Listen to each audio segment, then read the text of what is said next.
This year, Formula One introduced the biggest rule changes since the start of the hybrid era. These changes focus on improving wheel-to-wheel racing, which got Formula One fans excited. But how are these changes going to affect close racing? Stay to the end of this video to find out. Formula One brought back an old trick that was introduced to Formula One by Colin Chapman's Lotus team back in the 1970s with the legendary Lotus 78. Lotus introduced ground effect cars to Formula One. Ground effect in Formula One is achieved by adding side skirts and underbody design, so there is a vacuum effect created on the floor of the car, which gives the car immense grip and downforce, increasing cornering speeds. This effect is called the Venturi effect, and it was first seen in the Lotus 78. The Venturi effect works by constricting a flow of air which speeds up, and its pressure will decrease dramatically, reducing the air pressure beneath the car while creating big amounts of downforce. This effect is also known as negative lift. A way to implement this effect without using side skirts are the so-called Venturi tunnels. Race car aerodynamicists found that without side skirts it would still be possible to induce downforce by sculpting the underbody of a car into two tunnels, either side of the engine gearbox assembly. The tunnels ideally start close to the middle of the car, where the maximum downforce will be generated, and then gradually rake upwards, typically between 4 to 14 degrees towards the rear of the car. The overall effect is similar to a Venturi in that the air is first accelerated by gradually decreasing the cross-sectional area and then decelerated back to its original speed and pressure by gradually increasing the cross-sectional area.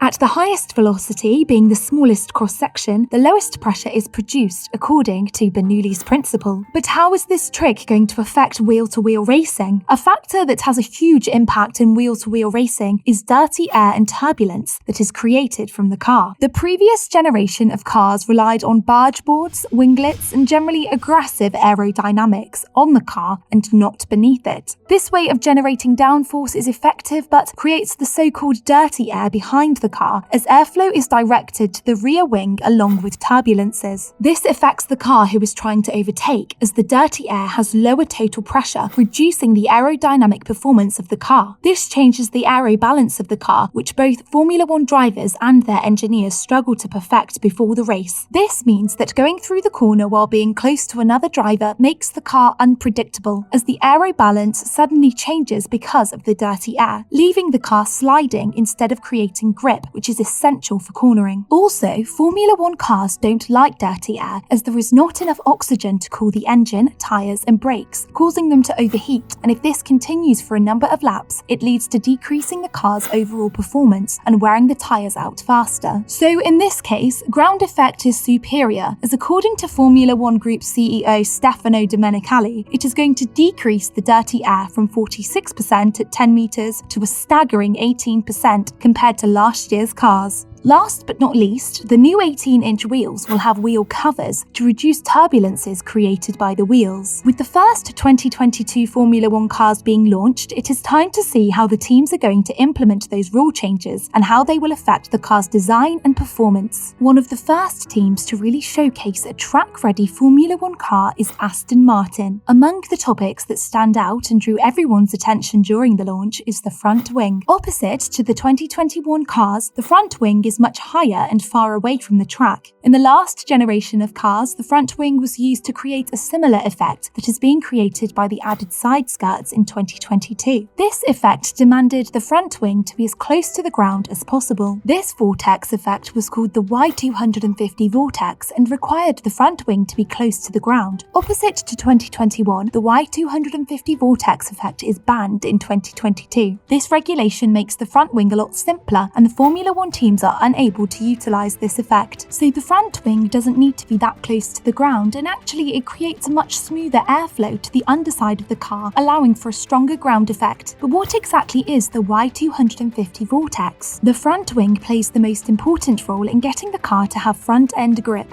This is important for reducing understeer and improving responsiveness. Formula One drivers want to attack corners as fast as possible, and a good front wing is crucial to achieve that. The front wing also balances out the downforce produced by the rear wing, allowing suitable distribution between the front and rear axles. This is a vortex which is triggered at the inner tips of the elements on the wing. It is called 250 because these elements must be no less than 250 millimeters from the center line in the Y direction horizontal horizontally. There is a sudden change in pressure from the neutral center of the wing to the point where the wing is first shaped. The air hits the transition point, creating a powerful vortex which affects pretty much everything behind the front wing. Fast forward to 2022, both of those effects got banned, so the front wing of the car doesn't need to be as close to the ground. Furthermore, when the front wing is higher, the flow of air towards the car floor is much smoother, making the ground effect stronger. The million-dollar question that is stuck in every Formula One fan's mind is the performance of the new ground effect cars. Are they going to be faster? Are they going to be heavier? First of all, to be clear, usually when important rule changes are introduced in Formula One, the cars are slower in the first season. It's tricky for the Formula One teams to adjust to the new rules, especially when the changes are that big in terms of affecting the whole aerodynamic package of the car. They are literally starting a new project out of a blank page of paper, so the cars are of course going to be slower. But as Formula One teams adjust and find ingenious ways of implementing the new rules, the cars are going to be as fast as the current generation and even faster in the next years. An aspect of big impact to the performance of the cars is the added weight, as the 2022 cars are going to be 43 kilograms heavier compared to 2021 having a minimum weight of 795 kilograms. They are going to be the heaviest racing cars in Formula One history, as they are a whopping 200 kilograms heavier than the 2008 cars. This extra weight comes from both the new 18-inch wheels, which are going to be around 14 kilograms heavier than their predecessors, as well as the increased safety requirements, with the magnitude of crash tests being increased to ensure drivers will be better protected than ever before. Also, the new E10 sustainable fuel is going to make the power units a bit less powerful, as stated by many teams. The new fuel aims to reduce CO2 emissions, but according to Mercedes high-performance powertrains managing director Howell Thomas, the teams have to do a fundamental relook at the power units to gain back the power lost from this process. But who is going to benefit the most from this process? When Formula One delivers a major rule change, there are always many grey areas left open. Grey areas are the key for teams to get the most out of the new rules, as Formula One history has proven many times if something isn't prohibited, it is legal. What this means is that the teams are going to push the new rules to the limit while being on the verge of legality. This year is going to be the year of innovation. Every car is going to look quite different to each other, which has already been proven by the first car launches. The teams are going to come up with many innovations and different approaches when it comes to accommodating to the new rules and changes. So rapidly adjusting to the new circumstances and nailing the new aero package with clever and effective solutions are going to be crucial for the team's competitiveness in this exciting upcoming season. As Formula One has proved multiple times, big rule changes make up for an unpredictable and thrilling season, as every bit of detail matters. If you like this video, check out our channel for more Formula One related videos. Subscribe to this channel so you don't miss the next video release about the comparison of the technical differences between all Formula One team cars.